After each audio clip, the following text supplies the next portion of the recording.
أعوذ بالله من الشيطان الرجيم. بسم الله الرحمن الرحيم. الحمد لله رب العالمين والصلاة والسلام على أشرف المرسلين محمد صلى الله عليه وعلى آله وصحبه وسلم تسليما كثيرا. بعد ولهان شاي النبي مولا كيساتون بولا كونو كومن نال حكي باكا نكاچاتن بلا النبي موسى مبتاتل لكم وكون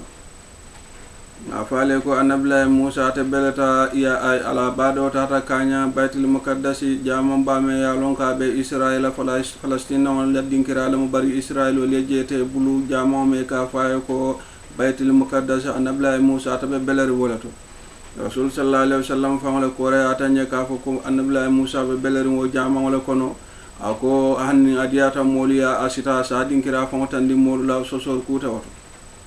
wo annabilahi musa saayembe murtala balu wala kono koteke bawo nga falela annabilahi musa jannala ko mobe bannabe melala domandi bawo alqur'ano ya la histoire ni firawna ya 55 alqur'ano kono la sinya jama bakatam wa annabilahi musa ala kisato be wala kono hani sayin anin kadara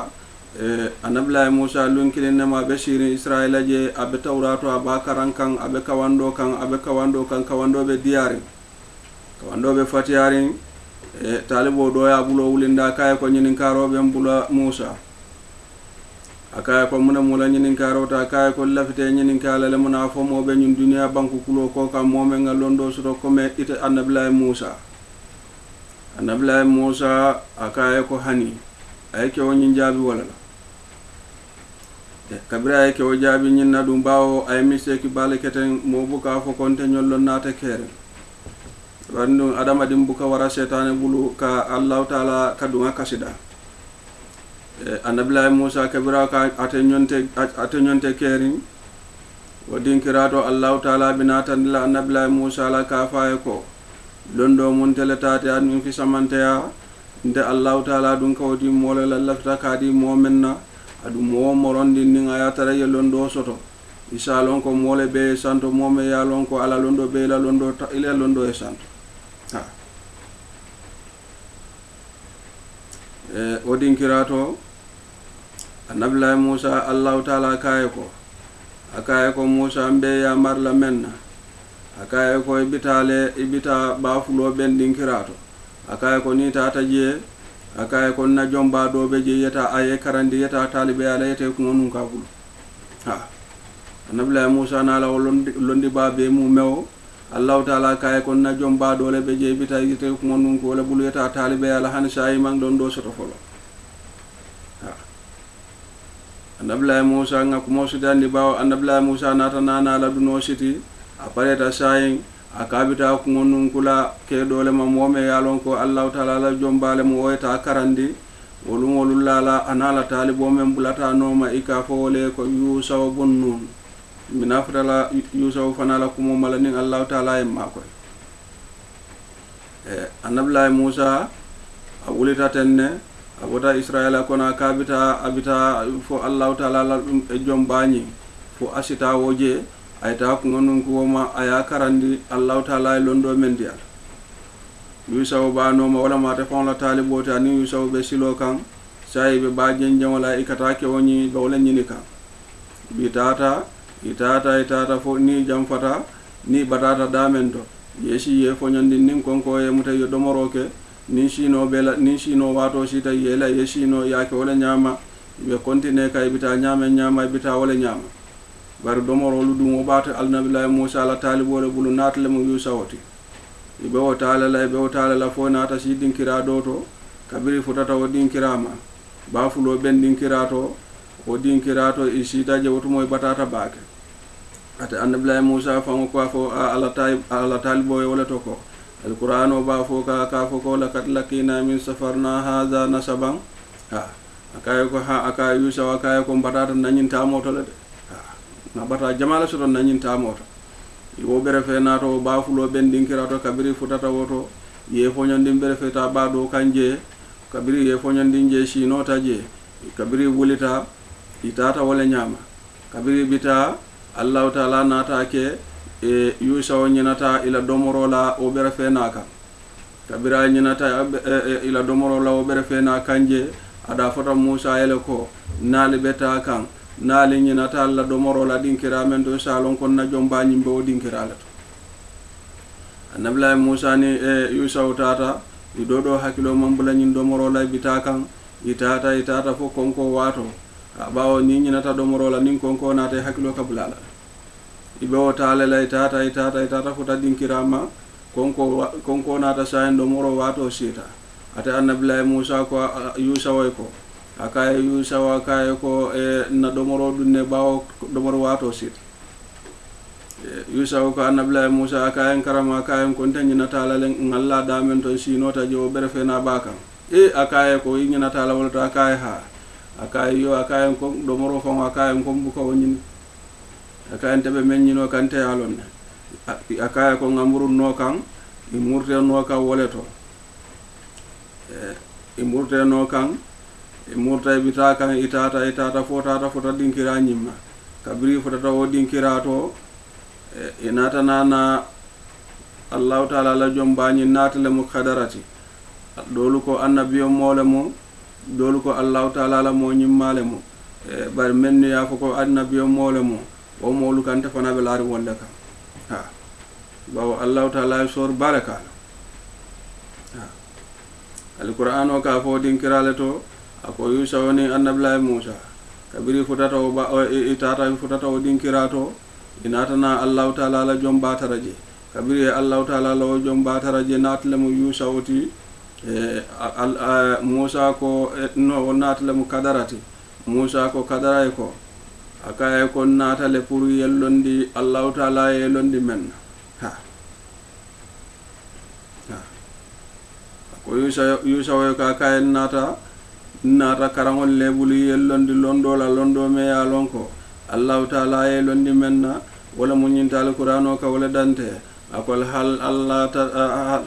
attabi'uka ala an tu'allimani mimma ullimta rushdan akaye ko khadara akaye ko fonte bulale noma bang akaye ko nimbulate noma yen karandi londo me ya lonko Allah taala yellondala londo me ya lonko be motilindila kadara ay lanjuru folo men fo annabilahi Musa akaye ko Musa akaye ko londo men betela akaye londo warata baki akaye ko ete londo men soto londo tentela akaye barinde fana Allah taala londo men dintela o fana tetela akaye ko ete bulano lanno mayti nan talibeya itina na condition o itina keno ha annabilahi Musa akaye ko kada akaye ko mbela condition o keno la wodi mula condition oti kadara ko Musa ko akaye ko nibe bulalante noma akaye ko mtano mumenti ninga ku men ke nyaale kana nyinin ka fonin fo ya ko to foy mukala fe nyinin karo ha anabla Musa akaye ko ye condition o nyimmen foten akaye ko ibatar lante fanam bida ko condition be bu nyalanta nta oti nyalante nyinin kala ko ha anabla Musa ka ko mo sutandi bawo wato tina dilanna anabla Musa nin kadara yo taale ke saye bita kan akala talibo e natle mu Yusa oti akaye ko Yusa woyte murso kono akaye saye ten kan kara momen nyini pour nganangam ngon ko ama tan karandi akaye futata wala maten akaye saye te tambatu so kono nin kara mo bita kon nin kara mo la kara nyola folo anabla Musa nin kadara tata wala nyama badende wala itata futa dinkirale to nyannate la kata bala kote dola bala sayti dola nduta tamminola fo kulungole teyindi inata futa o badala o kuluntelu wali ko dole nyininke bulu adun ko dite to bulu be kulungo jola menna adu manna mo soto fana mome yalon kasi teyindi o bala lillahi wa rasul ha anabla Musa nin kadra be o tala ibo jakalo law dinkirato inata na kulunti dolleje walla o kulungo olnata fo ko alna ngali teyni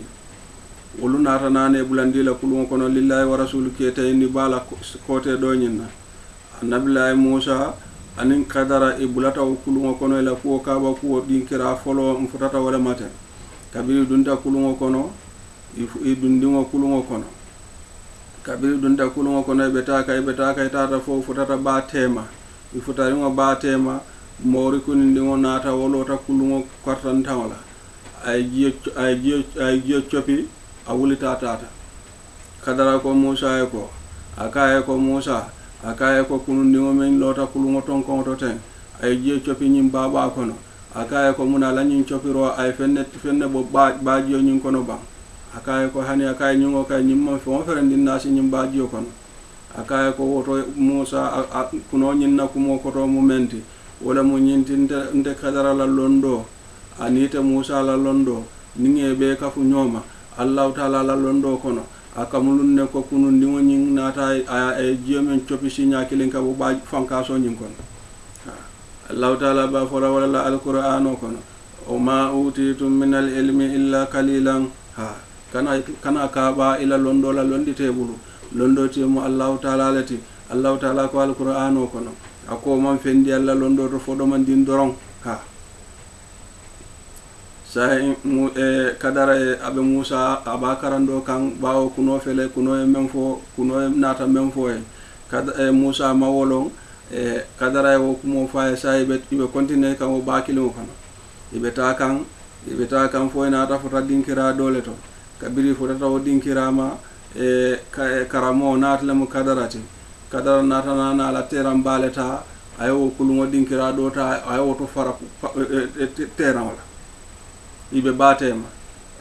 Musa dum kadara kayele ko kana nyininka barunda nabla Musa fana bawo londole bala tawrato mum be ba ko ngol kono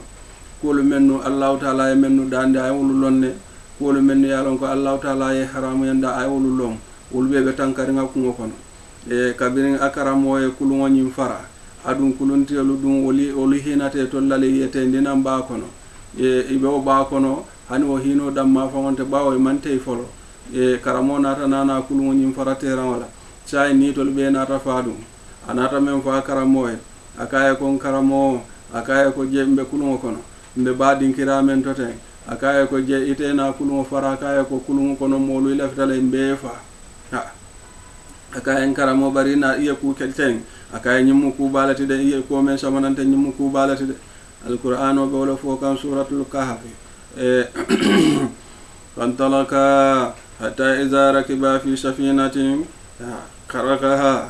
qala karaktaha litugrika ahlaha lakad jida shay'an imran akaye kon karamo akaye ko jembe kulungo kono ni la mame bebe nyin kulungo kono ja akaye te o kulungo le faraten nyim bate ma jan akaye lefta le kulungo tunum ba kono molu men be ba kono jam molu be fa akaye karamo yo ku keta akaye nyim ku balate kadara akaye ko Musa akaye kabiri ko be ibne ko ngun ko lamma iko bina ya karamola ngamen fo foloke nko ele ko mbokala fi nyinin karola idu fele yaadate nko yete sabarnola bawo munantinete sabarnola tawrato e mennu fo te wolle long wolle be kono je adunte fana e mellong nga wolonne adun ka menke fana nkaw ke menkamma ngalonne fana Musa akaye ko karamo akaye ko yamfama akaye nyin kilingo kana tammale akaye ente nyinin kala kotake ni ku ke kotake ente nyinin kala sai te ta ba kono itambita ibeta kan ita ta futa sate dole fanama kabiri futa sate o maye kamba ni on tara feala e kamba ni fula tara ta feala o kamba ni wolo akaramo e kamba ni kilimo muta ay o kanate tawrato kono Musa la tawrato kono ni e mofa warame be wala mo me ye mofa mam mofa kuke ite mari jomu munete Allahu taala men law kunnatola ji ate karamo na dinni mo fa dinni woni hana bisha ma fu akaramo amman ko kurun din kala uto Musa bulu akaramo ko men keten Allahu taala la lafinna kunta wat Musa me sabarno Musa kay ko karamo akaya ko mona akaya ko ye mole fa momen mammo fa kuke akaya ko ye kuketen akaya ye ku kondim bale keten Allah taala man la fi ko menna akaya ye wala keten kadra akaya ko Musa ngamen fo akaya ko anata kotake akaya ko yele ko ite sabarno la ni bennoma bawo ninga ko menke ni ma mellon itine sabarno la bawo ite ke mira tawrato la kitiyel lela adunte dun Allah taala lon dile dinte fanala Allah taala mallon do men ditala akaye kon ko ele te sabarno la dum ko ele ko kana nyininka mbuka la fi nyininka rol akaye fele yake kotake akaye karamo akaye ko yam fama ala kamma akaye ntake ko tan nyingo kan nyin kana tammale ha akaye ko ningala la nyin akaye te nyininka la kotake akaye bar ni nyininka nyin kola akaye say la njuru ku teje say ifutate dawole ma akaye ko simbay ha Nabi Musa kadara yo kaba ku fulo ka nyala amede no kadara nyininka ate fonko kadara ko akaye ko ninga ke koteke akaye ko simbay noma ibo taala kay tata itata futa sate doma kabiri futa to sate o mafana o sate o to ye jiadla nyini sate mol man sonne jiala momo gunten na jang iman sonna do mor fana di lela o konko to ba momo batanan tama dinkirato iman bundi ala sako do mor ibe wole to o sate o kono je ibe fonti la sate o kartan tawla nata tara sate o kartan tawla je bundole beje bunko to dole beje akara kilimo boyta bar bungo nyin kono dindingol le beje akara mo akaye ko Musa akaye ko nyimbu men karakili mo boyta ten akaye mba bele boyla ninga be boy akaye ngabulo ko lukosi ngabungo nyi wulindi fo bungo nyi nga kulungo esi nimbungo kulungo sita nga kankarang nganata ha obe Musa be deyrinde Musa man femfo ye bulo ko lukosi ye bungo nyi boy inata bungo nyi lo ye bungo kabiri ye bungo nyi lo bungo nyi bandin ko la ya be kankarang kabiri ya be kankara kadara ko Musa ko akaya ko Musa ngata anabla Musa akaya ko karamo akaya ko ni sate molo akaya ko tolu nata je man sonna jiyala man hanibla la soto jam iman sonna do moro dilanna akaya ko ning tol nata nana buntara woto bume yalon kala fita boyla ngato be boy nga bungo nyimbe lo fa banda ka be kankara akaye ni la fita ifana nyi sate molo isi jomuta bulu nyintole ha akaramo kay natila mu kadarati akaye Musa akaye ngamen fo la njuro afutata sinya fu kilini yake lanjuro ti fulani yake koteke akaye ko lanjuro ti sabani yake akaye damu wolati akaye ko ngamen fo ko ele ko te sabarno lan ni bennoma akaye bari fatadin kira sayin futata wolatoten akaye ko Musa ko kadara ko law shita latakajda alayhi ajran akaye ko ni la fitanga munyumbu ngomel loten akaye denno ci jomute bul bawo ko ene enjiya iman sonna njiyala kadara akaye ko sayembe fatala ni fata dinkiram fotata wala to tay ha akaye ko bari jannin ni be fatala nyola akaye ngakolu mennu ke me sabarno misina nyin ko wolu nsi wolu koto foy folo wala mun dunta kulungo men kono Musa akaye kulungo nyimme yalon ka yentendi miyaje nga kulungo nyinga fara akaye nga kulungo nyim fara men kamma akaye ko misikino leta mu nyin kulungoti ikela konto ni si mo soto nyin kulungo lela akaye ko ndu ibe sata o mendo man sati nyar la ba dole be jaka boy kanwaleke ko me to lañu kulungo betari nyama o man samen be sata o kono je nanata na ya jube momo la kulungo be betari ako mari la kulungo te bulule ay nyapi kay kulungo nyim bushila akaya ndum nyim misikino la kulungo be nyama kulungo nyim be betari ne nimman sanata nanata ta ila kulungo tara nyi al halo nyama ama defo tarala akaya ko be la kulungo nyim bushile lale adu nyi aliati molu fanalu kela balwo soto nyi kulungo lela akaya wala atinna nga kulungo nyi nga ibo kabala pour nyi kamala nimman sanata anyasi juta la satu nyi misikino bulu si kontine yela balwo soto kulungo nyi akaya ngawo ku folo ke wala kamma bari make nyin kamma ka fo ko fisiri walla ya bawo nyin kulunti liyente indi ndolla hajo jarata la wayati nanga kulungo nyin nga fara kay make o kamma akaya ko make o kamma dum make hasidi ya fana kamma ngake men kamma misikino letamu kulungo nyinti nimanga ibo tarandi kulungo nyimbala o man sati nyar la nanata kulungo nyintare bulu na jo ali halo nyama abe boyle kanna yaate bulu adu na yaate bulu tina balu nyinin fen soto la kotake akaya wolandi nangake make nyinka maka fo ko fisiri walla adu make nyinka ma fana ka fo ko kulun kono ko lu kam molu be boyndi molu fa ba kono make o do kam akaye ngake men kam nyimman sati nyar la pura kana kulu nyinta nyame nyama wala nga defo ka bala akaye ko fulanjawo Musa akaye ko fulanjawo akaye ko ni beta kan akaye nga dindin fulala taraje to dindin fulo nga kilometer nga fa akaye ko nyin dindin do men nga fa ten akaye ko wulula le babulu ala wulula mu Allah taala la mo nyimmal leti akaye nyim dindin wadum nimma fa sai ninni dindin nanata men ala wulula men mu Allah taala mo nyimmaluti amina wolu filindilale asinake sababoti woli ke kunna ko yadun kewati akaye wolanti nanga dindin nyim fa akaye ko sabanjango akaye ko Musa akaye ko dinkira sabanjango tata sata woto tata sata wo men to man sonna jiyale man sonna do mordilan akaye ko ngabu ko nganyim bungo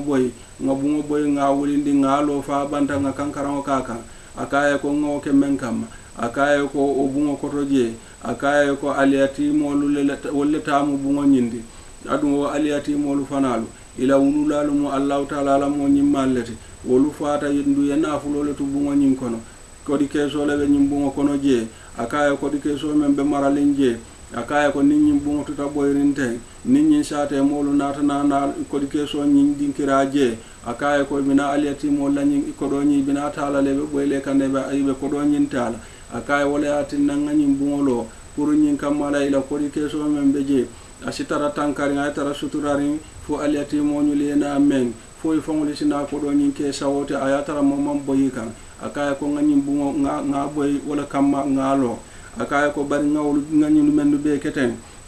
ma fa'altuhu an amri akaye Musa nganyul mendu be keten akaye ko manyuli ke ka fon wala ni diala wala fon wala ya marolem akaye Allah taala la ya marolem anabla Musa ani kadara la ko men tambite itema ila talibeya ni la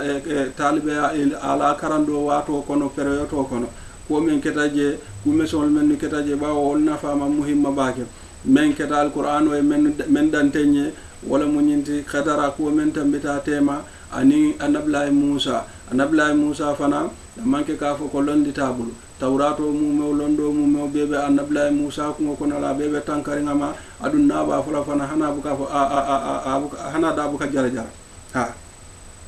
barinno Allah taala ko ma ay men fo alquran o kono o fawka kulli zi ilmi alimun lonna Allah taala la lonna dole be santo Allah taala ya fo le nyama yo nyinka kumo nyinka fo nyamen kama ning ayata lete mu karannati ita talibo woto isa lonko Allah taala noro dundi kono nyawo nyarandi ye londo soto nyawo nyarandi alonko mole beje mome ya lonko men si karandino bawo mola mobuka mota londo soto no la katambi molu bela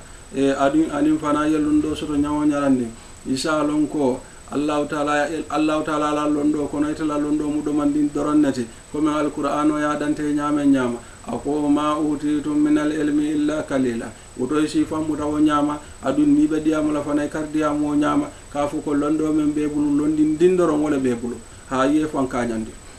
alquran o kan kumolu mennu dantenye aka hiswarol mennu dantenye nin kumo nyimbe dantela ite mon bala moy kan inyanna le yalon ko ikanyi hiswarol fo nyine kamma fo isalon ko nyuli keta nyama ifana nyanna le ye hakilo soto wo ko kono nin ayatara keta ko ye kulu mennuke nin ayatara ye yamarole dile ko ya continue o kulula woto fana nyanna bulala o kule nom nin ayatara ye kulu mennuke ye fatandile ko kali fatawama woto fana nyanna fatalawo male hiswaro nyin dante ko na famu menti wala mu wote ye londo soto nyawo nyarandi ikana ka bayla londola annabla Musa ni aja Allah taala ya jarabi nyinna comme ya wolu lala ata fangola miroto mota keren duniya banko kulo kam mome yalon ka londo soto comme ata Musa barindu ni ya nyinin ka wala ata manyan na jabiro kala o nyam ata nyanna fulale ko londo temo Allah taala let wadin kirato comme amal londo murundi Allah taala kandu Allah taala ya tandala wolto ka fa Musa ka fa ko Yusuf be no nyama ka ba karandi kam akaya ko na jondole be je men fana ifana bite ko non kula men mo ta yeta talibe ala oyete karandi wala tin Allah taala o jarabo la kam to annabla Musa ani kadara temo ko men keta je nata janjang wala mu ñinti sidomandi men sotono ka faali wala mu ñinti bitañi be wala janne alaman sola kayrola dunyani alkiyama alaman sola manta be wala annabla musa nin kadara la nyin kola sai nim borowoto na programu nala ni allah taala yenso be diamula mo men kan wala mata annabla musa la taliboti ikafo me yusa bun nun alquran o yala kumo dante alquran o kono minado mandin fulale oto fananna kacana la ni allah taala yemma koy alaman sola kayrola dunya ani alkiyama alaman sola aljanala alaman tankala jahannama ma mantabe molo alma allah taala yembula wolu kono alaman kunna diyala alaman tankala jahannama ma allahumma salli ala sayyidina muhammad wa ala alihi wa sahbihi wa sallam taslima